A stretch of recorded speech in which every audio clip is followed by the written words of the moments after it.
Life is not only black and white. Somewhere in the grey lies the truth. Where perspectives collide and stories connect. Welcome to the Black, White and Grey podcast. Let's get it, guys. Welcome. Hello, everyone. Hi. It's been a while, isn't it? It's been a while. You was missing a couple times. We missed you. I know. I'm sorry, guys. I'm sorry. It's been a tough time. No. Just been travelling. Life, exactly.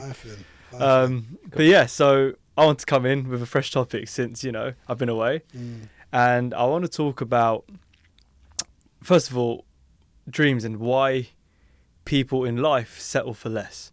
Whether that's in their relationships, whether that's their career, whether that's whatever it may be. I want to discuss the topic of why, for example, do people stick around in toxic relationships and you settle for that? And why do you live life going through and for example, every kid has a dream, right? Where along the road do you lose that and it becomes, I'm going to go... I don't want to name any jobs to offend anyone, but like I don't want to go do I'm just going to do a mundane job to make ends meet. So where do you lose that dream? Where do you lose the dream? Exactly. Where do you lose the dream? Where do you lose the love? When you got to pay the bills. It's got to go. But is it where or when? When do you lose the dream? When do you Well, lose when's going to be specific to that person, right? Like some people are still daydreaming. It's like Peter Pan syndrome's a thing because people still... I called somebody that this week, actually. Did you? Peter Pan. How did that go? But they live in Dubai.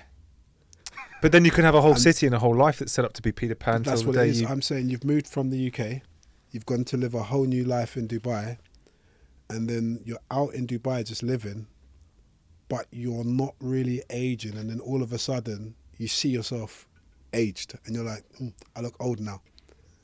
But I'm like, it's normal hair because we're aging in the process because we feel tired. But I feel like that in Berlin was a city I went to where the young get old and then still try and stay young, and so people are all going out and like nobody really leaves that machine. But you're in the bubble. You're right. Like the UK is like a city or country.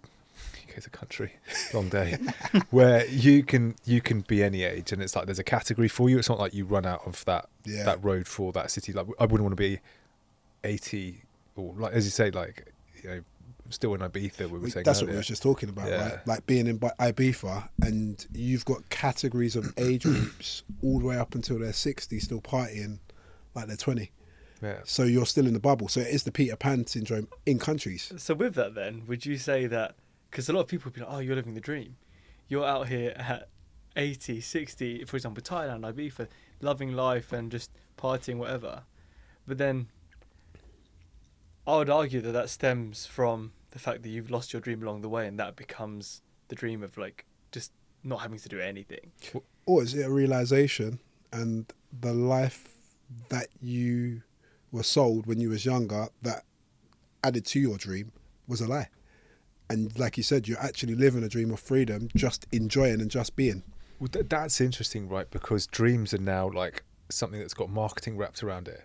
Do you know what I mean? It's like selling you the idea that you've lost track of your dream and there's solutions to that.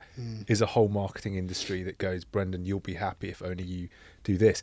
And it's like sometimes when you get behind the scenes of doing the actual thing and you go, if I spend my whole life doing that thing I was passionate about, I'm going to hate it, or it's much more functional than I thought it was, or it's much more digitized now. Like even the music industry in the 80s is not the music industry as it's going to be today. Nowadays, you're going to feel like you can't breathe because you're constantly having to be on socials, you're constantly having to do something else. You know what? That's exactly it. So the reason I spoke about this is because a lot of people would say that I gave up on my dream of being a musician.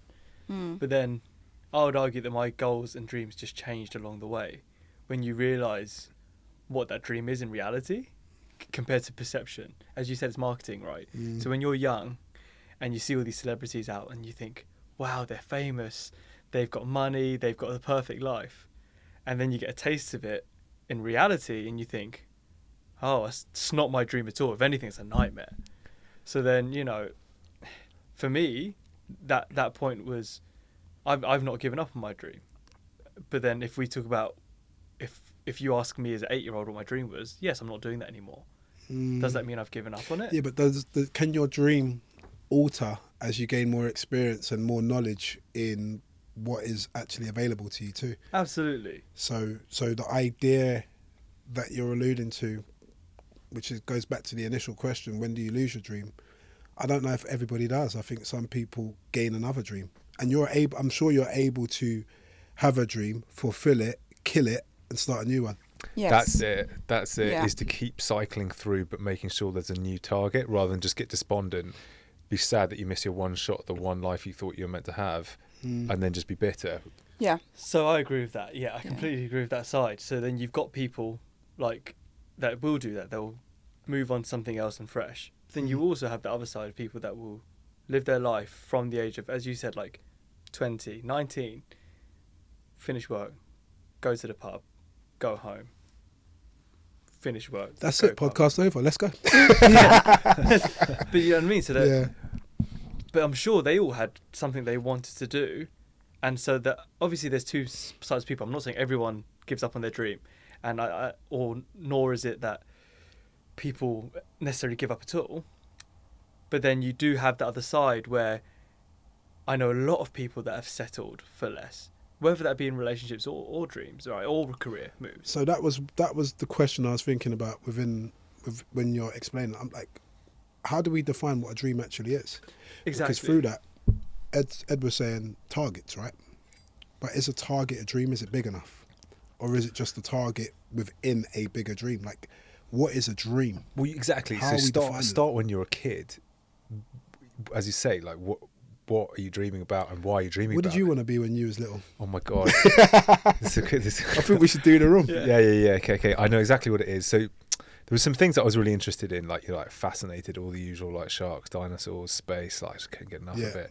But I did remember saying to my GP when I was 5, I was like, I want to be a medical doctor in Africa. Oh wow. Wow. And I was like, At 5. That's what I wanted to be. And like I told him that, but obviously, along the way, going applications to med school, all of this stuff, like You went through so the you did it? application. No. But as in, do you know what I mean? When you see people going through that and kind of getting green for the whole process of like how you achieve that dream or that thing you said you wanted to do, you change, your context window changes. So you're saying it technically put you off because of the process? I don't even know if I got that far with it. I just ended up playing loads of rugby and then just getting caught in the kind of next step. Which is what you're saying in terms of like life is just happening and it's kind of pushed you off the course of your dream and you're just becoming this new person through the process and almost leaving your dream behind. I mean, Is it leaving behind or is it just adjusting to aim? But I see that's- life as aim. I have different aims at different stages of your life. what was your dream? When I was a child, Or any time you've had like the biggest. what? I'll go with the child first. Yeah, child. That'd be fine. interesting. Right, it was nothing interesting. I wanted to be a housewife. Really? Yes. Wow, what a switch. Switch. That is That's crazy, isn't it? I want to be a housewife, make my husband happy, and cook and clean. And take care of my wild is that? kids. I mean, dream girl, really. Dream wife. Dream wife. But not everyone on this podcast, not everyone watching will know what Anna's position now and what you do now. So you want to, if you explain where you are now compared to that. Like, Google it. Yeah, just Google it. Just Google it. Just Pod, Google it. Yeah, just Google it. But that is so far off. Yeah, What I was that think- journey like in terms of... The housewife. You're not a housewife. There's Not no housewife. I'm gender. not even a housewife. But What yeah. was the journey of like going from that dream of being, the housewife, looking after your kids, looking after the house, to then becoming the essentially... Entrepreneur. But here's one. Are you doing all of these amazing things to meet the person to then become The a housewife. housewife? That is good. That is a great question. Oh, do you know what I mean? It's like I'm going to go to like the perfect person for me to then become the... Because then I can settle, right? Yeah. And then be the perfect housewife. Yeah. Because I've, That would make sense. I've looked after the house. Yeah, mad. No, I don't. But that is a good point. But no. Okay, fine. I now You tried. I would just cherish having a chef and. So what would and be the loads of second? assistants. So the secondary part of that question, that was when you was little. What's your dream now? So I'm not a dreamer. I'm a goal achiever. So I make goals and I have aims, and then that keeps me. I've got psychopathic focus. But where does it stem from? Because at some point, for me, I would believe that the idea has to come in through some channel. I think I became super competitive. So when I was a child, I used to compete. We used to do house chores in Portugal. So I used to compete on who cleans the house quicker and who does the dishes quicker. Oh, therefore, And that became housewife. That's why. a housewife. And then I became, I want to be the best housewife. And then I was like, oh, okay. Then when you go to secondary school, You're and competing then against something else. you start to pick something else. It's a different. So there's the a different- competition's always there. is always there. So I never went into sports, which something that I should have done. So then when I came to England, I was like, how can I outdo my family here? I was like, how can I outdo, like, what can I do that I'm going to absolutely smash it? Outdo's I wanted a to become a funny one. doctor. Did you? And then I was like, I'm not going to do that for 7 Slightly years. narcissistic though. What, to Maybe. become a doctor? The behaviour, like that, you're To be explaining competitive. to be very competitive, to fulfil self. But I was thinking we need to keep doing the other childhood dreams. But it is interesting because you're right. Like some dreams are so individualistic to thrust yourself into the limelight so that you can be so you can still be an individual. So essentially what you're saying is it's still about me. It's not about anybody else. You know, And that's, if you look at the world today, that's what Where we're the at. whole of mental health practices is trying to give to people about look after self. So are we turning people into this self-absorbed, narcissistic race of people, of mankind now? it'd be nice if everybody's collective dreams could have a cohesive point where we are good Yeah. to each other or factor each other in. Because you're right, if we all just wanted to be influencers influencing each other, then it'd be a sad state of affairs. But yeah, what was Yeah. your childhood dream? Multiple. I think I'd go for the obvious, being born in the UK, football. Wanted to be a footballer.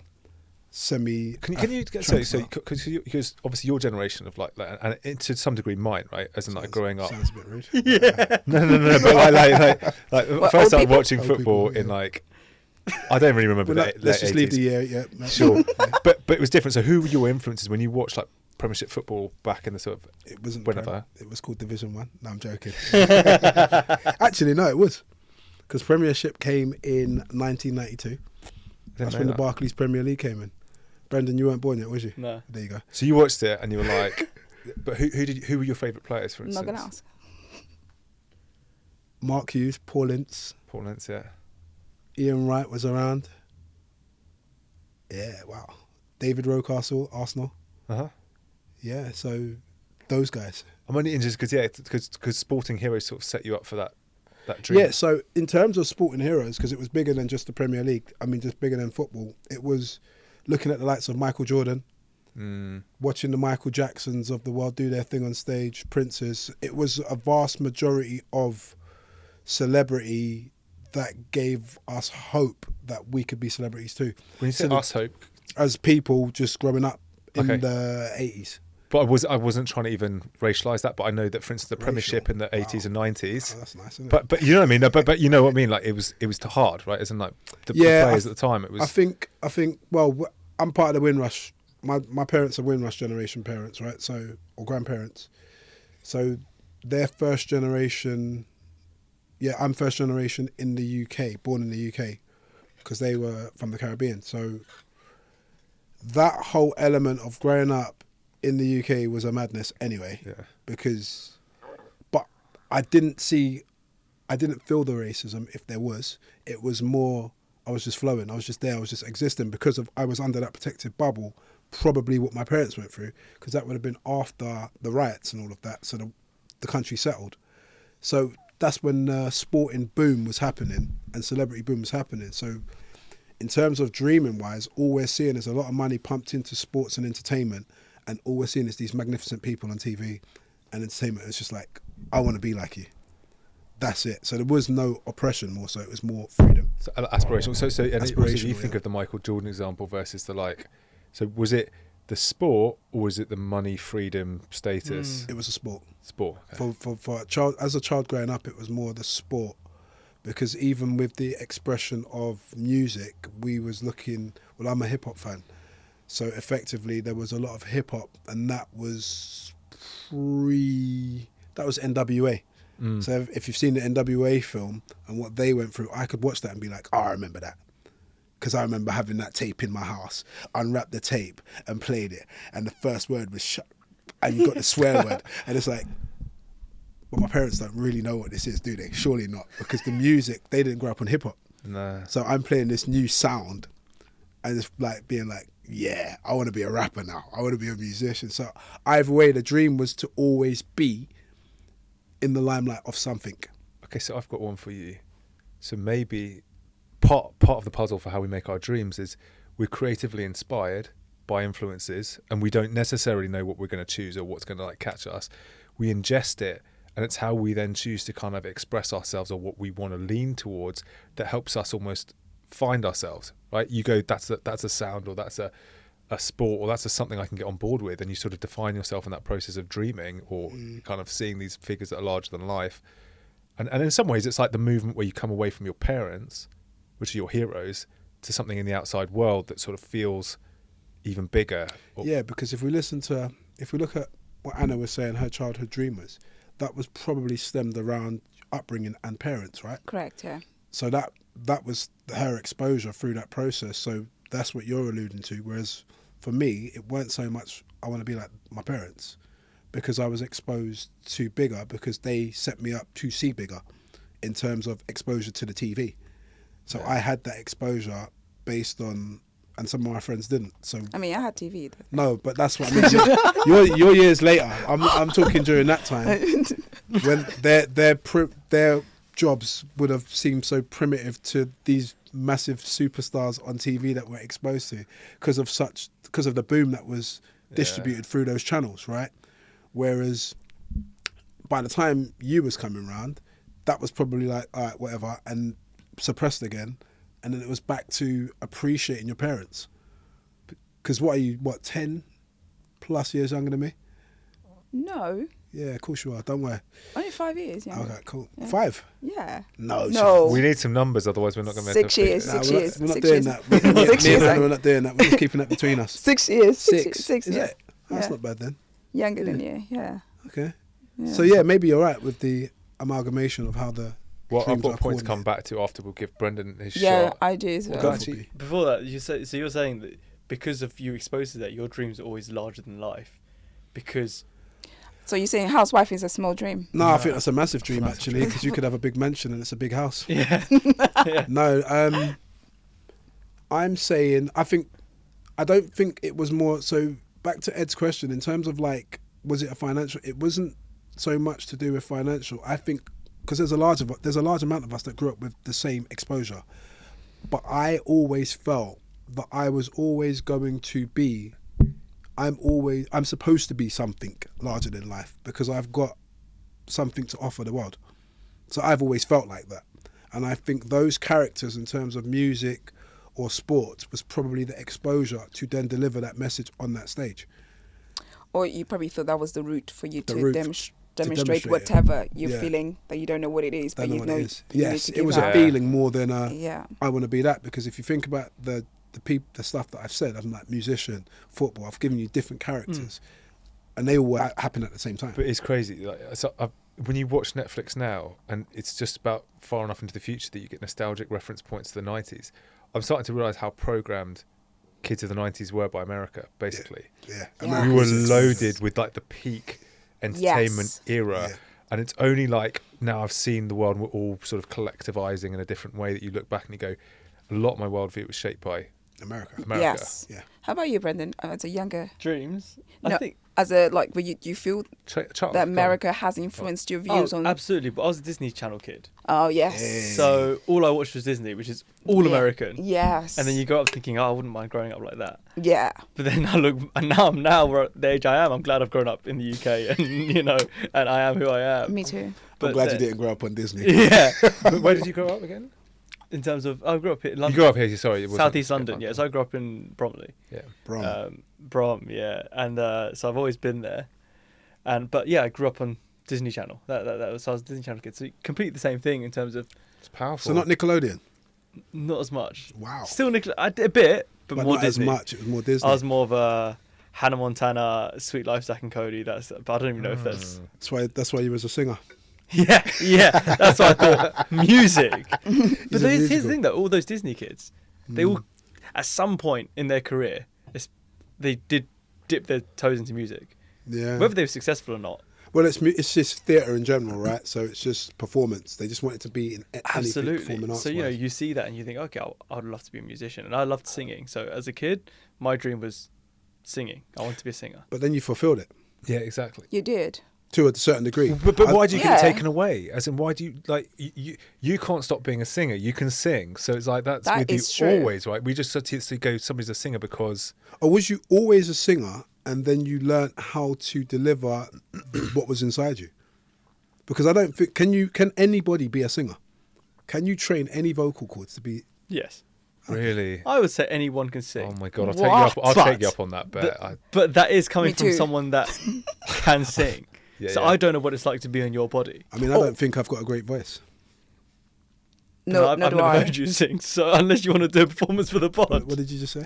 I sound terrible. Oh, you wasn't insulting me. I thought it was throwing shade at you as well. No, I was like, it's about myself. No. Yeah, But so then, as I said, I think there's an innate. A lot of people have rhythm, for example, innate rhythm and innate talent for it. But then I also believe that anything can be learned. anything can be learned. Okay, Because you've got to remember, rephrase that. I think because there's a I think so physicality. too. No, but there's a physicality to an element of. There's a physicality to everything, right? Okay, so- But it and I doesn't think- mean you can't learn it. You can learn Yeah, to do I- something. You might not be the greatest at it, but you can learn to do I could never be an something. NBA player because of my. Oh, in terms of making it to the NBA, Yeah. but you could because there's a basketballer that's There your is. height, right? And he's He's coming, probably shorter yeah. than you. Yeah, and So- he's so- dunking. Yeah, I could, but But then you might not have the physiology to jump and have that spring that's true. that he has from a really young age. So yes, I do think there is definitely people are physically, catered to certain things more than others. So can anyone sing? Yes. Can anyone sing to the level of Celine Dion? Yeah, No. yeah. But that's interesting, right? Because some people just have their sound, and you go, they're not the best singer, but they're famous, and they just have Yes. their vibe. They're Yeah, obviously no, good actually, enough. I do. So yeah, Yeah, back to your so there 2 are some points. singers. I think that's correct. You can learn anything, but are you going to be the best at it or on the level Or that make the it. world wants you? Or maybe you need to find your lane because there are some singers, as Ed just said, that vocally, maybe in the 90s they wouldn't even be considered. But now, The 90s with probably the worst auto-tune singers, and a lot of assisted Well, and if you listen this to a lot and of that. artists from the 90s and you listen to their raw audio tapes, It's terrible. they're awful. Really? Really? Yeah, These they're people, but back then celebrities were different. Celebrities now, barrier of entry to everything's a lot lower, right? Because of social media, because of exposure you have. Yeah. Barrier of entry is low. That being said, competition is very high. So Correct, then, yeah. so then the ears of the listener has now adopted to accepting just a sound that they like or a Correct. frequency that they like. But then it's much harder to get away with being a celebrity that's got no talent or hasn't worked hard. So, for example, you see a lot of the 90s artists, they were groomed into artists. Not groomed, but they were built No, they were artists. Strong groomed word, into that artists. They were Strong, it's a Strong word. word, Strong yeah. word in the music industry. Yeah. Yeah, let's But- leave that one. But they were built as celebrities. They're Yeah. built to be celebrities. What was it? It was a sausage factory, right? As in, like, it was. Literally, sorry. Also, another wild term to throw in here. No, but like it was just they had a conveyor belt, and they knew, like, when they were looking for boy bands, they're looking for boy bands. They're looking for girl bands, they're looking for girl bands. Exactly, When that was so done, they're on to the next. It's Like, manufactured. yeah. So even if you weren't the most talented person, Then Pop Idol came out, right? And all of those Yeah, TV. so- Yeah, it was just almost like But then it was also unapologetic about. manufactured. yeah, on purpose though. exactly. They worked out the format and said, right, can we put this on TV, make it entertainment, and turn it over? But then it's interesting, right? Because then what you've got is in this selling of dreams, right? Which became fundamentally linked to entertainment. You had reality TV then got in, and you were selling people this sort of cheaper brand of dream. We'll just get you on a broadcast And that's network. why it comes back to that question, like, what actually is a dream, and when do you actually, is it a dream or an idea? Like, when does it turn into that thing that you go to sleep with when you was younger, and it just appeared and gave itself to you, to, I've always thought about it because I was exposed to it. Is it innocent? Is it an obsession? Is it like something your parents give you? Like, if you look at Michael Phelps, it's like, did young Michael Phelps just want to get in the pool that much, or was he made to get in the pool that much and then started winning? That I'll is go so back. true. I'll take it even further. I think we've all seen, and the internet's definitely seen, the video of a young Lewis Hamilton on Blue Peter racing the go kart around the remote control car around the track. But the focus and the obsessive behaviour of winning, whilst he was on TV, almost telling the presenter, "Don't talk to me. I'm in the car," and to becoming a world champion driver who's obsessed with winning more titles, even in his 40s. But I think that's the same sort of analogy when it comes to sports stars like Michael Jordan. Do you feel, surely they had the dream, but they had the hard work maybe, because he said he failed lots, especially in the beginning towards the end. Yeah, that's but right. in between, somewhere in between, he became extremely successful. So is it settling for those that aren't able to get to that obsession, which we'll come to it maybe potentially in a different episode, but that are able to keep up that dream? There's Kobe Bryant's through- physio. I Right. can't remember his name. I think it's Tim, but he's wrote a book called Relentless, and he was talking about Kobe Bryant's obsession. I read it. Yeah, and it's about his obsession. And he was like, he named different types of people, and Kobe, like Michael, they were cleaners. That's what he called them. They would come into the room and just know instantly what to do to bring whatever it is to that level. Now, if you go with what you're saying, some people are probably not cleaners as personalities. So they're just good at what they do, but they may overthink. Whereas when they're in their thinking processes, the cleaner's already done it. I like to think it's about choices though, because I feel like the difference between us living our dream and moving forward with our dream, with that, doesn't need to be obsession about it. Complete focus. So if I feel like, if perhaps being assumptive here, but Brendan, if you just wanted to think, breathe, and dream about like singing, and that was your dream, because your dream now has been essentially sort of modified, evolved, matured, changed, whatever word we want to use, adjective, but if you were really wanted to do that dream, would you not be, you would be able to get to that? I think if I really wanted to do it, I would have done it. Yeah. And there's that level of, I don't think I'm, if we're going to go back to the cleaner, I'm not a cleaner, so I'm not there. As innate personality, Yeah. I'm not someone that does that. I struggle to motivate myself to go beyond what I have to do. Yeah. And that's what I'm talking about, right? So, and your point. But then that's not settling for less. It's understanding your strengths and saying, okay, this isn't my lane. No, that's anymore. what I was going to say. It is that. It's not settling for less. It's just, that's not my lane. Yeah, I changed. This is what I'm willing to do in sacrifice, and I'm not willing to sacrifice beyond this. Well, that being said, I'm actively working to go against that. So I know that I may have missed opportunities along the way because of my lack of self-drive, in terms of, okay, this is going to sound really big-headed. I pick things up easily. So, and We believe you. and I'm naturally, whether it's my parents, my upbringing, whatever, all the opportunities I've been given in life, I pick things up relatively quick, and I can get by without doing as much as I should be doing. For example, like exams at school. I didn't have to revise that much to get decent grades. And then you get into this level of, because I've done that since young, you're always there, okay, I can do this much. And I'm still working hard, but I can do this much, and I can still pass or do very well and get praised. I started coming out of that when I had a mentor, and he called me out on it, and he said, Brendan, if you want to go into the music industry, it's just not going to fly. He said, you either need it or you don't. Yeah. You want it, Yeah. but you don't need it. And I said, sorry. That's unprofessional, isn't it? Yeah. We start again. With that. Yeah, I'll cut that out. No, we're not cutting it out. And I just remember thinking, I hated it. I hate what he said. In my heart, That's I was good. like, That's good, though, isn't it? yeah, in my heart, I said, no, you don't know what you're talking about. I was thinking, oh, of course I need How old it. was you? Roughly. 15, Yeah. Makes 15. sense. Yeah. And I was like, and I said, no, I do need it. And I look back, I didn't need it. I had food on the table.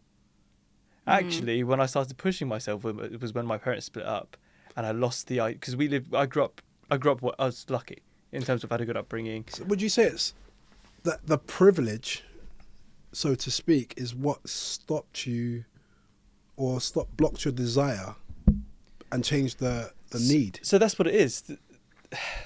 I think the privilege allows you to live a comfortable life and have these dreams Correct. and think you can achieve them without putting in the work you really need to do. There's a full sense of security there. Of course, because we grew up in a nice house or a decent house, and I remember thinking as a kid, you don't actively think it, but you're assuming that's yours one day, right? As in, when you're growing up, you've grown up in this house. You never think the house is going to go anywhere. Yeah. Because I born in that house and Well, it's home. it's home. Home. So you think Yeah. that's not going anywhere, and you think I'm probably going to be all right.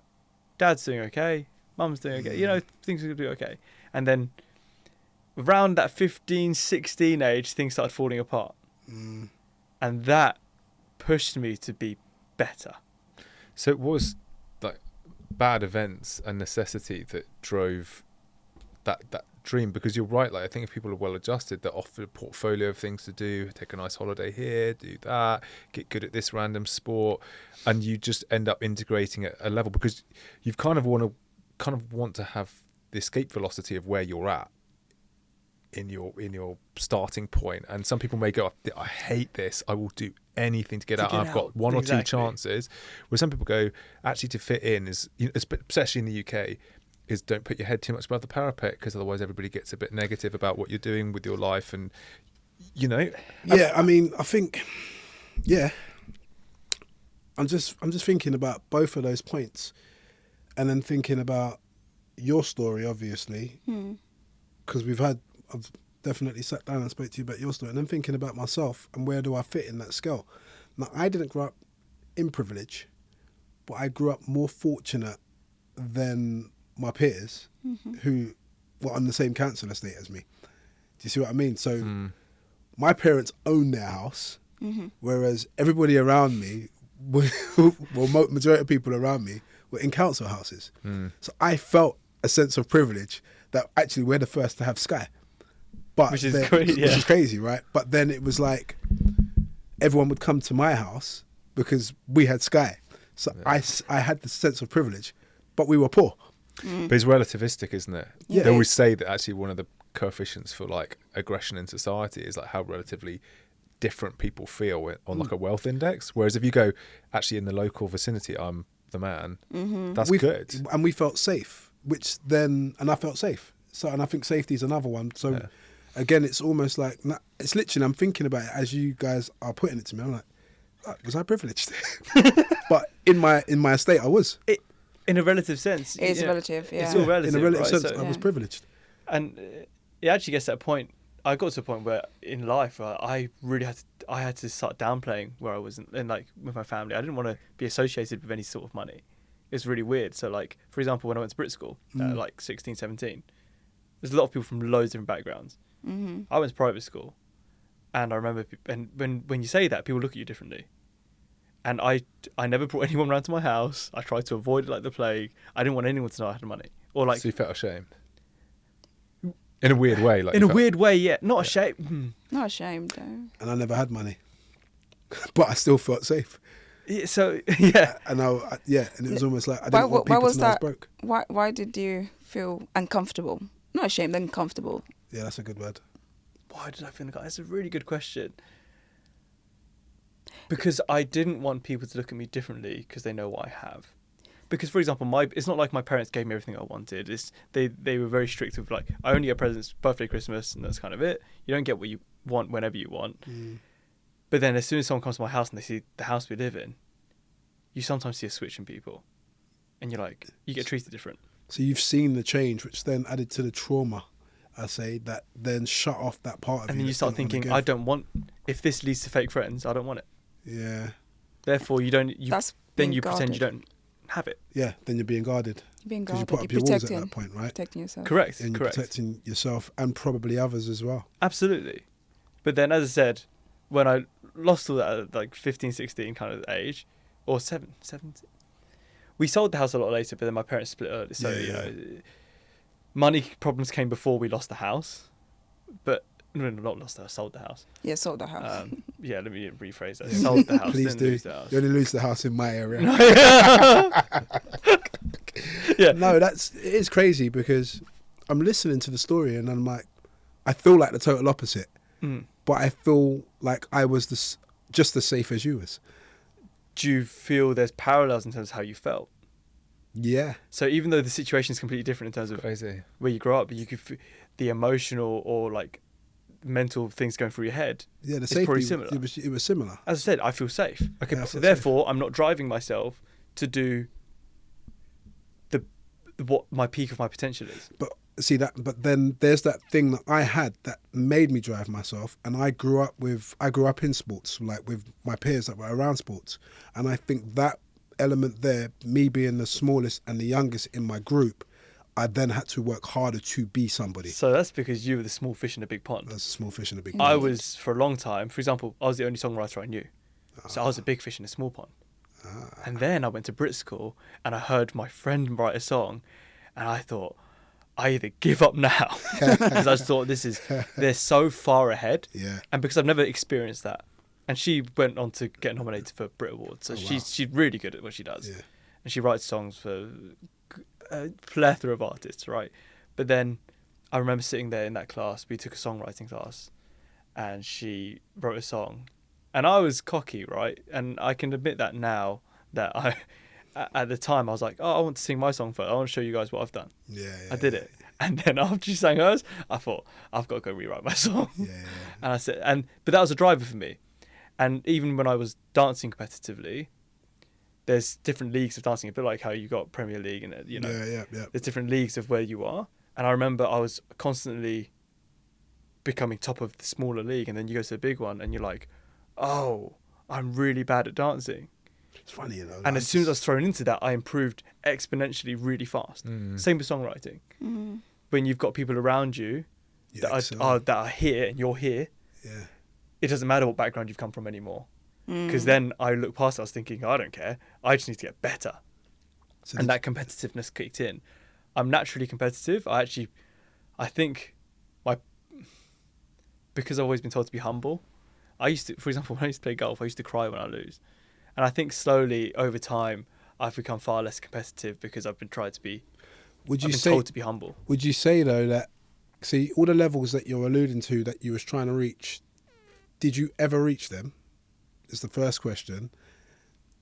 And then the follow-up would be, could that be the reason why, because I'm assuming you didn't, and the follow-up would be, could that be the reason why you just lost that thing because of your competitive nature? I don't feel I can really put in the work to get there. So therefore, I'd rather do something else. Could that also? Possibly. I think music, for sure. I think music, there's a big part of that. Because you saw the level and you was like, right, I'm going to get better, but that's the level. And it's really hard to reach. So for example, everyone's like, why haven't you released music? And they're like, this is radio worthy. But to me, it's not.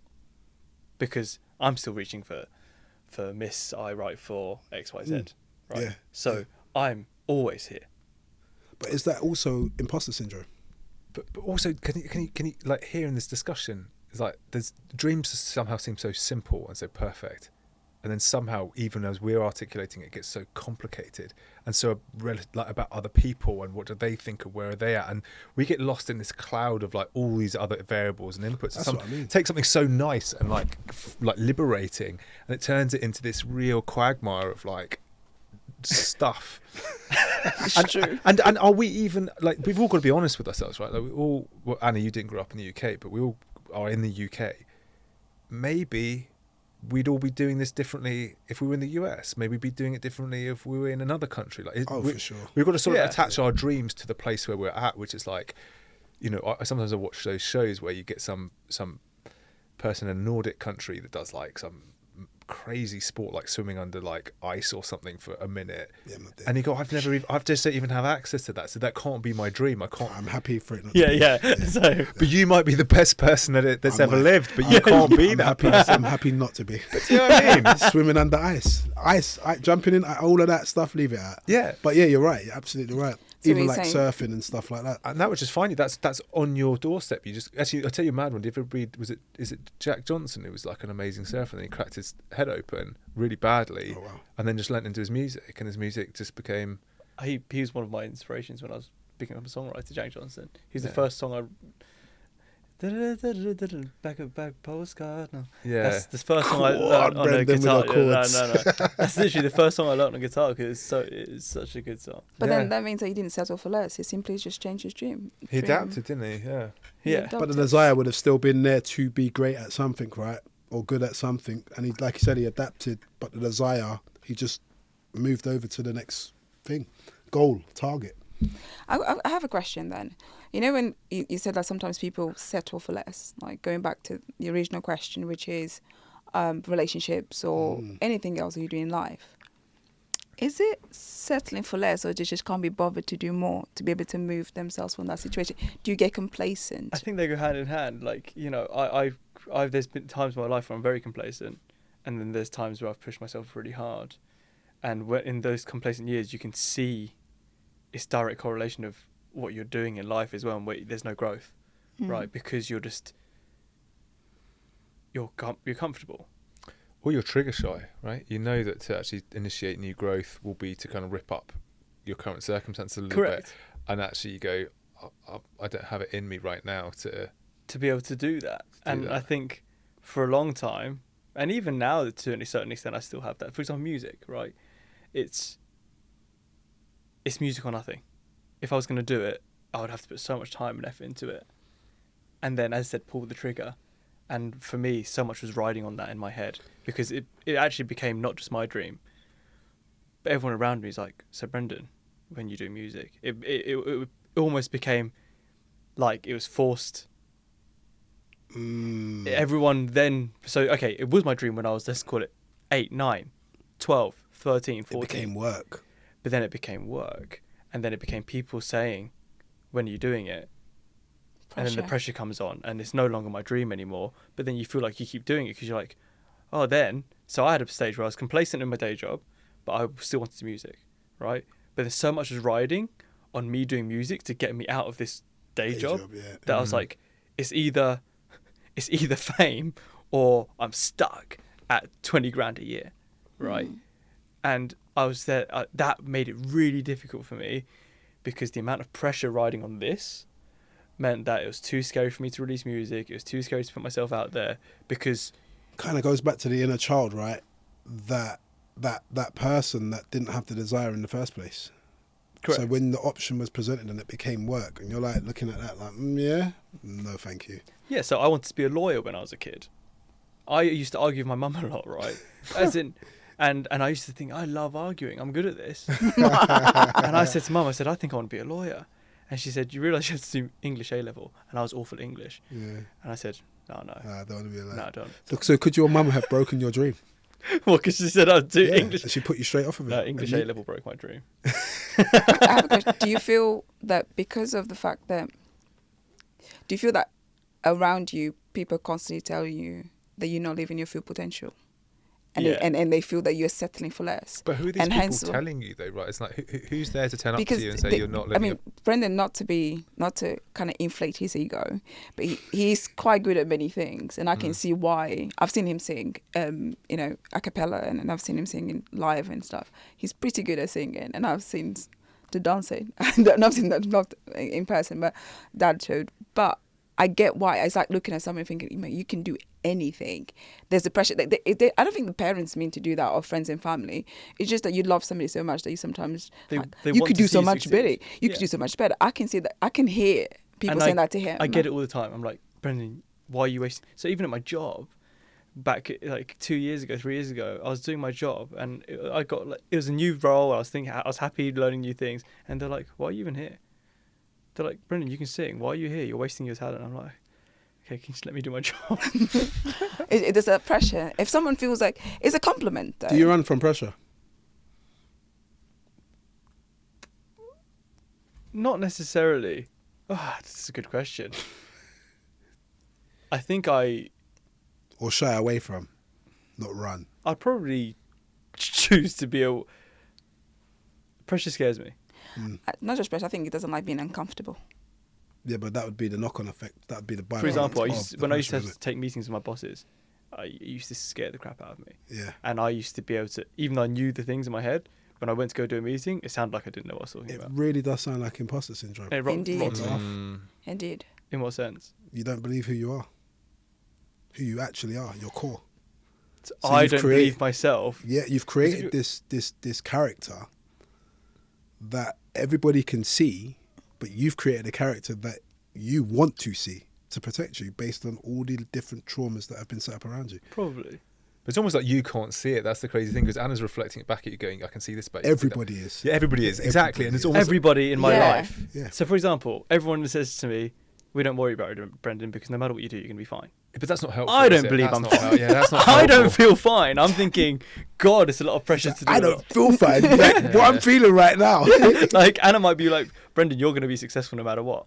I'm thinking, well, I don't believe that. So if I don't believe it, it doesn't matter what everyone else believes. Does that make sense? I'm not saying that's what you're saying, but No, just no, in I general, get it. as an example, if someone says to me, so, you know, a lot of people will come to me and be like, "Okay, Brendan, you're good at X, Y, Z. You're going to be fine." It actually Am I sounds, gonna be This is fine? so it actually interesting. sounds like you need to find a way to find self and turn off all the years of noise in your conscious brain. Just turn it off. Just make Just make do. music, right? And whatever you release is good and like is enough, because It's you'll ju- get onto the next release, and you just It's need to. just doing, right? So it's not even release. It's just like done, bang, it's But gone. he's a perfectionist. I bet you can't be a He's a- perfectionist if you're gonna hit your Exactly. dreams. what I is think this perfec- is why I'm but always what is pushing it. I'm like, perfection? we need Yeah. to get this done. But what is Perfectionist. perfection? Well, so I get the idea that like something that's a kind of a seductive idea to me about dreams, right? Is again this like this amazing space, and I think what we all want to do is be good enough at something that we can interface with reality in a way that's so satisfying. Like anything I've done that I've been good at, you get to experience as a different relationship with the world, right? Like whether it's skiing or rugby or dancing or singing, and when you're in that moment and you're flowing and you go, "I'm good at this," it's special, But and you who can't deci- buy who de- that. Who It's decides if you're good?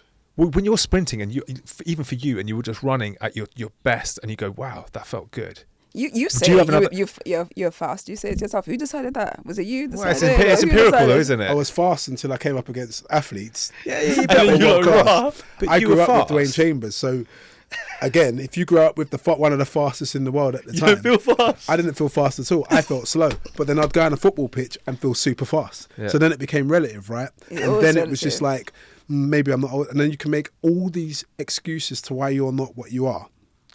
And it's like I said, it's only when I got older, I started understanding the process of my mind. And then I realized that, am I living my dream or am I living the world's dream for me? And that was it. And that's when I started understanding and looking at, that's when manifestation and stuff like that kicks in.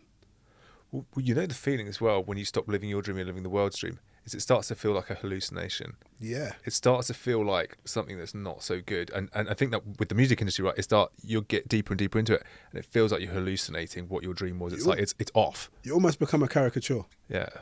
So you turn up into rooms of how people expect you to be. And at some point, you don't want to be that guy no more. And you want to be yourself. Correct. I which think is- that's what makes you so charming, though. It's just that the immense potential that everyone sees in you, and you, indeedly being so humbled about it, that you sort of don't see that you are capable of doing anything. You know it. You have confidence. I'm sure of that.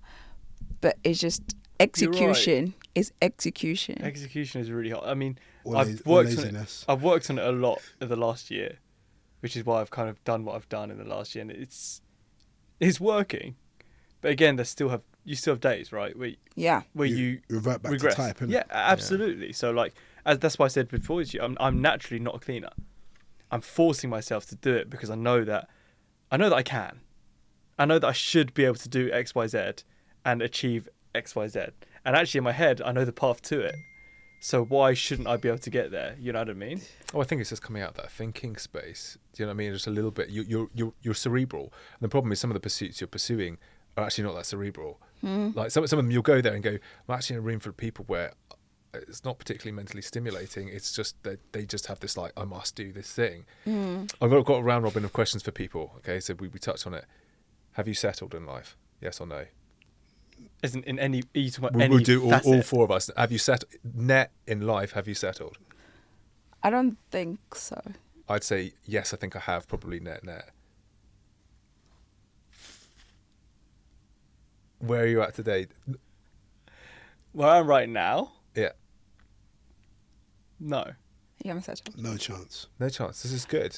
No chance. That's good. I'm like right now, the savagery inside me, like the amount of it goes back to some of the What did you not settled at all. I'm telling you, like the thing I feel when I working wise and what I want to achieve. But that's not. But wait, hang on. But what I mean is like I'm not settled. No, fine, that's good though. But what But I'm have saying you is settled? I'm not settled. In terms of what I'm saying is where I'm at right now is not the end destination of where I think I should be. This Right. is what I'm saying. Like that thing inside me, like when I sit down and think about where I'm at right now, Yeah.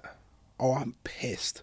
Okay, that's good. Like I've got that thing where I'm like, No, nah. I'm nowhere near where I need to be. Okay, so nowhere you're, near. are you pissed about where you are versus where you need to Oh, be? absolutely. Okay, so technically we have all settled because otherwise we just stop right now and go, I'm good. No, What but what isn't I that mean the- is, have we settled in terms of? No, but there are the different areas of your life, isn't there? If you come, I said that's why I said net take The all the stock of departments- all the items. I'm in your saying life. no. I appreciate Yeah. the journey, and I appreciate everything I've experienced up till today. Like if it was to all end today, and I'm lying there, will I say I've had a good life? I've had a great life. Am I settled? Hell no. But what you're saying is in life, have you? Yeah. What I'm saying right now is, if I took a photograph of you right now and Yeah. said, wipe the Polaroid off, that's you. I'm I saying- think we'd all say there's more to do. there is definitely more to do. Yeah. So Yeah, technically, there's right more now, to if we do. stop right now, we'd say we'd settled versus what our expectations or our dreams were on some facet. But what if you're still working towards it, and you still concede it, then you've not settled, right? Yeah, in 'cause terms you of can what see you're more. saying is, Yeah, fine. So what I mean is we've not got off the treadmill, but in terms of have I broken that line to? there's plenty of times in my life where I have settled in terms of in certain situations, whether that be I was in a relationship for 5 years, and don't get me wrong, lovely person, nothing against the person Good now, save. but it was just I knew Wasn't that right. I was there because I was comfortable, and the person, she knows who she is, she will say the same thing.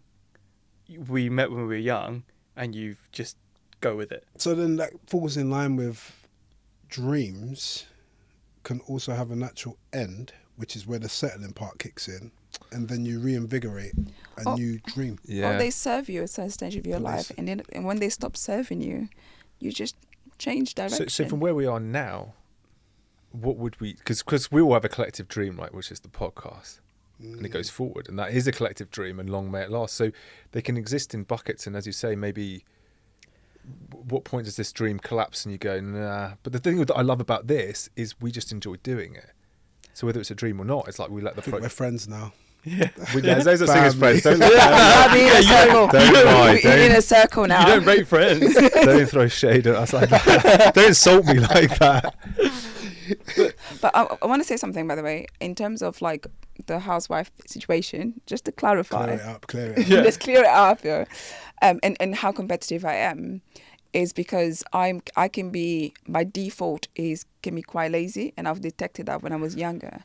So competition is to trigger my drive. So I've recognized from a really young age that, okay, my default setting is lazy. If I can do the bare minimum, I would do it. I never had to study. So you got the So I Brendan just syndrome. turn up So to you school. same as me. Got the Brendan syndrome. I have the Brendan syndromes, but I detected really early that if I don't fix this, I will be stagnant, I'd be and I won't Brendan. be happy. And I won't like who I like. It wasn't because I wanted to be narcissistic. It's just like those that are really close to me know that I'm lazy defaulted. Like by default, I'm lazy. But you probably wouldn't know this because I'm always like, guys, we need to do this. We need to do this. No. But that's because you force yourself to do it. So I have to. The urgency needs to happen constantly. Is that Because almost like a if I don't have self-loathing? urgency, But that's it the stops. desire, isn't it? But is it self-loathing of going like I don't I hate this I part hate of the me. lazy part of me, and therefore it's I almost need like, to counter it. Always have to yeah, so fight it's like it. almost like a disgust of like that part of. I that wouldn't That's what I mean. It's that burning thing that I was saying. It's just in me. Like, no. No, more, it's disgusting. I'm more than this. If you have to sit back in 5 years' time and look back, and I haven't moved forward, I haven't evolved, I haven't matured, I would be disgusted with who I look in the mirror. Strong I words, agree but it's with that. fair, yeah. I agree with that, which is why as I said, I thought, I can't do this because I went through COVID time, like I guess just before COVID and through COVID. Okay, I could use the excuse and say it was COVID, but at the same time, I didn't move. I lost 2 years of my life, essentially. And I think a lot of people did. But in terms of, I didn't do anything to make myself better. I still had to work. I still went to my role every day. I drove to work still. So I didn't get the whole furlough, etc. But then I sat there. I started putting on weight. I looked at myself and thought, you're disgusting, bro. Like, what is going on? Like, I used to be top 24 in the world dancer, and now I'm freaking Top 50. yeah, top 50 couch potato. And it's a hard realization when you see, and that's when it kicks me. And every year since then, so from end of COVID till now, has been a better year on year. And when I look back, I feel good because I've grown, and I see that, and that's kind of, but it came from the self-loathing of looking at myself and thinking, oh, how far you've fallen. I think there's a need to have high standards for yourself, and I think Kobe Bryant used to have the obsession that he needs to get better every day, and most of us, we don't do that. But for me, I have to get better every year. And if I look back 6 months in a year, and I look back and I think, wow, I have not got better, I have not done anything new, I have not evolved, I have not learned, I've not read a book, then there's a problem. I need to address that immediately. For the last 6 months of that year, I need to make up for that time. So you've got to be net positive, essentially. Yeah, constantly. Love that. And I think that's, as I said, why you are who you are, right? And why you've done what you've done as well. I think it's about, like, he's super intelligent, Edward. I think, and I'm trying to be honest with my thoughts. Do you know what I mean? And I think you are, but the intelligence is very different too. We're not talking about intelligence. Yeah, we're not talking about intelligence. And the thing is dreams are where I feel like it's so easy to get shortchanged, and where I'm disappointed in myself is I feel like when people talk about dreams, they talk about this feeling in their heart that they feel that's burning, and when you don't have that, you feel like a fraud, because you go, what are my dreams? And you look inside and you're like, it's like throwing stones into a hollow cave, and you go, something's going to cry out and go, you've always wanted to, I was watching a pottery program on TV the other day, and some people just loved it. They were just like, I just love this. And I'm like, that's what I want to kind of call out from the cavern. Yeah, that's what I'm saying, and that's why the initial question always sticks, because I'm listening to you, but it's like, what is dreams? Is it the conscious thought, or is it that thing that's just burning inside you that you don't know what it is? It's a creative process, right? It's got to be. I think people, this is why I call anybody out who says they're not creative. It's like, well, you can create a dream, you can imagine something. So we've all got it in us, whether it's attached to reality. I mean, yeah, some creativity is completely unbounded, whereas most of it is applicable to kind of a life you could live. But I think the problem is dreams sour. And that's the kind of curdling of those dreams is a problem. Well, I think so. Last year, I spoke to my now partner and said to her, "What's the dream?"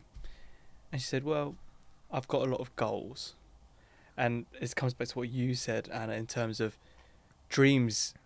As a kid, you think of it's a bigger than life thing that you're not sure you can ever achieve. It's just like, that's a dream. If you then start rephrasing that and say it's a goal, it means that it becomes achievable again. Correct. Right? Yeah. So now I've stopped really thinking about what the dream is and thinking about what my goals are to achieve. And I remember my partner said to me at the time, she said, my goals are to do this career-wise. My dream is to have a family.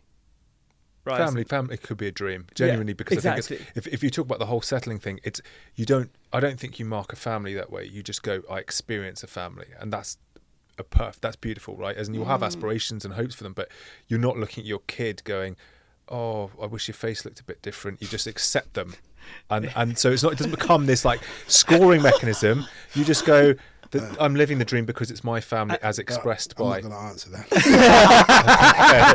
Look, behaviour's different. Like we've all seen toddlers. Behaviour's different, but in terms of what you're given, you're appreciative that you rolled the dice and you're given the kid your. And I think that's it. I think I was so shocked by the answer, and it was a great answer. It was an amazing answer. It was the most amazing answer that she could have said.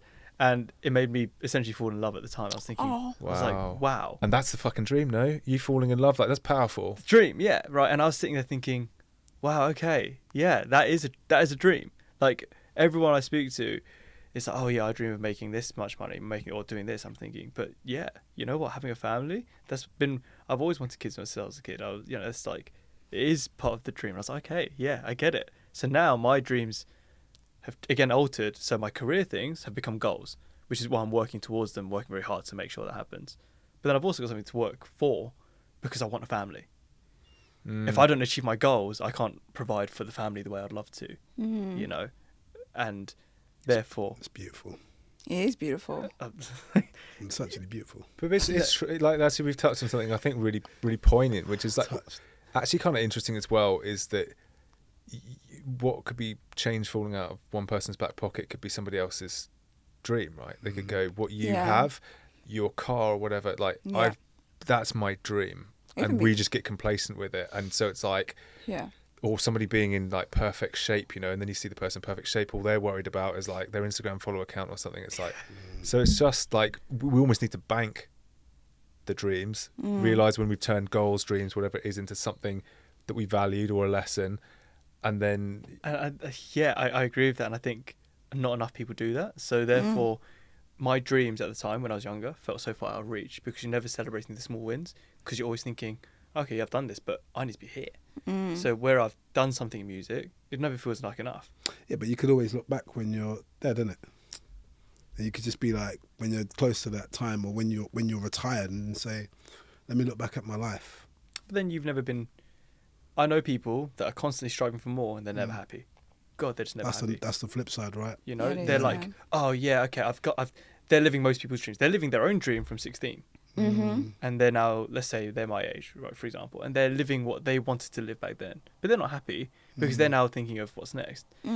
So what I've tried to learn to do, and I'm guilty of doing the same thing, but is that you've got to celebrate the small wins as well as the big. You know, it's about the process, it's about the journey, it's about living. It's like flowing. Live the moment. Right? In the moment. Live in the moment. What's the point in being retired or on my deathbed looking back and thinking, actually, I did all right. Be present. But then I wasn't happy getting to that all right. Yeah. I'm now 70 looking back and thinking, or 90, whatever it is, that was a good life. Yeah. But you didn't realise that was a good life until you're dying. I don't want that. Right? So, as I said, so now dreams for me is, as I said, how do you define it? For me, it's now goals. And the dream, as I said, is the whole family thing. And because a family, for example, I can't control if I'm going to have a family or not, to a certain extent. If I can't have a family, I can't have a family. Whereas where my career, even with the music, if I wanted to do, I know I can control it to a certain extent. With the tangible, almost like the tangible things. Yeah. So everything becomes a goal because it's tangible, and you can make a process to get there. And that's why I asked the question about what the dream is, because technically for me, I think the dream should be something that almost seems like it's out of control and out of reach. Exactly. But you work as hard as you can towards it. Not even as hard, you just work towards it in any way you need to and allow it to come back to you. So wherever you are, you're either going to it or it's coming to you. yeah, I love that. Do you see what I mean? Yeah, it's yeah, just yeah. that thing. You know, like the family. Well, by You're just definition, doing- you're saying it's something that's always got to be unobtainable. So stop trying to obtain it because it's almost like an alchemy. It's it will like a come to you when process. it will come to you when the time is right. So you're essentially talking about, it's almost like manifestation. And Indeed. that will make a good podcast.